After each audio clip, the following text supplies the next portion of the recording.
Dangerous Morning Show, The Breakfast Club. Charlamagne the God, Angela Yee. That khaki-colored Negro DJ Envy still ain't get there yet? Nope. Okay. He'll be here shortly, though. I think he overslept. He had a long weekend. All right, we got the rumor report coming up. Angela Yee's talking about Joe Budden. Listen up. It's just in. All the gossip. The rumor report. Gossip. With Angela Yee. It's the rumor report. The Breakfast Club. Well, yesterday I was chilling at home trying to figure out what happened with Joe Budden. I started seeing all these memes of him running. And so I went and researched it. So it turns out it all started with these two kids that were trolling him online, but then they actually showed up at his house. Two little sucker-ass boys. Check it out. Pump it up. She got a good ass on it, so I pump it up. Big man's hiding in his brib. Joe Budden. Yeah. Gone back, you OVO, big OVO. Drop. So they show up at Joe Budden's house, and they're screaming and yelling at him, and then they're yelling at OVO. They're screaming out lyrics to Drake songs. So they totally violated Joe Budden. They got his house all online, which It's is... one thing to troll somebody online. It's another thing to actually show up at somebody's place where they live. Listen, now, Joe Budden wasn't going to take this laying down, and let me tell you what happened. So Joe Budden actually started chasing them. Check this out. I keep saying these little internet games gonna get one of you killed. Yep. If you come on this f***ing block again, I'm gonna kill one of you little I'm sorry. And you still got a phone out? Come on this block again, and I'm gonna hurt one of you. This is not the internet. I will kill one of you. I don't understand how they was talking so tough online, but they were so apologetic when Joe ran them down. And furthermore, I don't know what rapper you riding for Drake, but Drake ain't gonna pay for your funeral. Drake ain't gonna tweet your name out as a hashtag.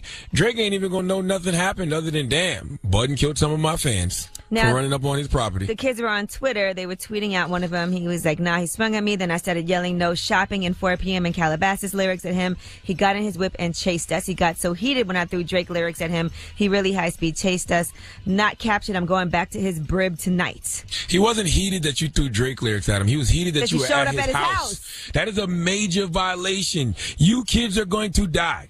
Somebody's going to either severely hurt y'all or even worse, kill y'all if y'all keep doing that. Do not make that a habit. Do not show up to somebody's house. Now Joe's little crib in the hood is all on freaking the internet. Joe might have to move.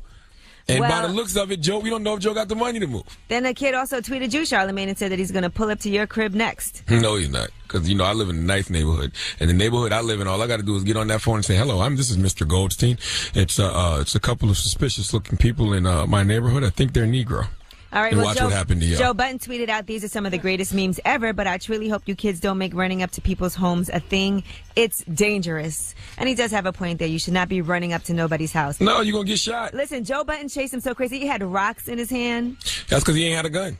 Yeah, which That's is the good. only reason. He had rocks in his hand. Yeah, it's good for them kids at that moment, but I'm telling you, you're going to run up on the wrong person, you're going to play the wrong game with the wrong person, and you're going to get hurt. Listen, and they filmed the whole thing, and he jumped on the hood of the car. You could see him through the sunroof.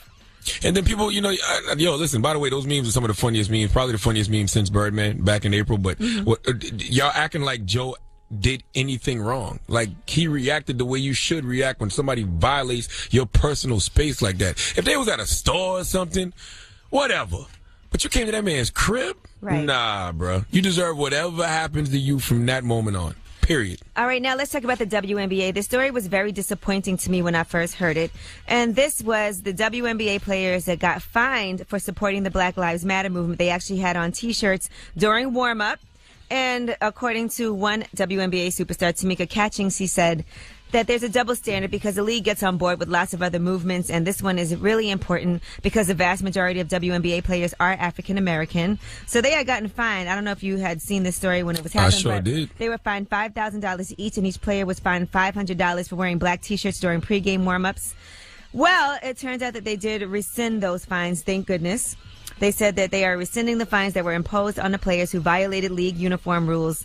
And according to the WNBA president, Lisa Borders, she made that announcement, and she's saying, appreciate our players expressing themselves on matters important to them, rescinding imposed fines to show them even more support. They had to take back the fines because the hypocrisy was too great. I mean, you gave them the T-shirts to rock for Orlando, and the wardrobe was fine then. You didn't mind them breaking the rules. You can't pick and choose when you can and cannot be.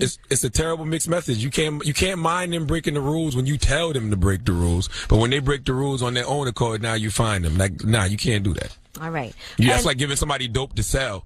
And then, when they sell it, you're cool, you're getting the money. But when they buy their own dope from a different plug, you call the police on them. Well, we'll get more into this story later, but I just want to say congratulations to Wale, who had a baby over the weekend, his first child, a baby girl. Dropping the clues bombs from my man Wale. He had a baby girl this weekend. He's actually in Seattle, Washington right now with the baby and the mom. So. She had a natural birth? Oh. Well, she was in labor, he said. I spoke to him yesterday on FaceTime. I actually saw the baby. Cute, adorable, little chunky baby. Yeah, 7 pounds, 4.6 ounces. With a full head of hair. And he said that she was in labor for 40 hours. Yes, no epidural. No medicine. So we're going to talk about that a little bit later. But that is your Rumor Report. I'm Angela Yee. All artists in need of hot beats, hit up solobeats.com. We got them bangers. Producers who need them high quality sounds, get your professional sound kit with over 11,000 sounds at solobeats.com.